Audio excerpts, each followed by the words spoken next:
Good morning, Brian and Natalie. I got to tell you, my thoughts reading the 14-page indictment yesterday were that there are a lot of people in Hollywood who are probably worried about which Diddy parties they were at and what was going on. That's not to say that they were necessarily even involved in any of the things that are alleged by the U.S. Attorney's Office. But if you're at that party and it turns out that that's when he set up one of these freak-off sex parties, or that it was going on in another room and you didn't know about it, there's a good chance that you're going to be called by the U.S. Attorney's Office.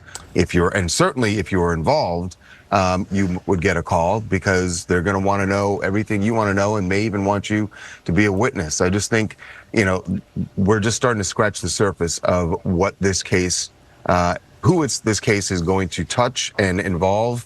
And the feds have said that this remains an open investigation.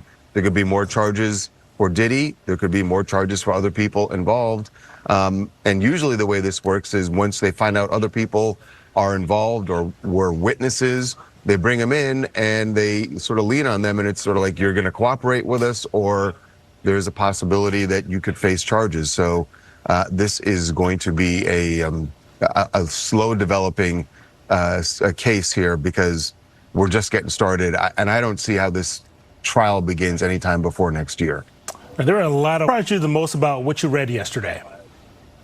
Yeah, I mean, that, Brian, was was definitely an alarming graph of the indictment when you read that when they raided, I believe it was the Miami home, where they found 1,000 bottles of, and they said that these were items that were used at the freak-offs. There were also large amounts of drugs, they said, cocaine, ketamine, Molly, GHB, the rape drug.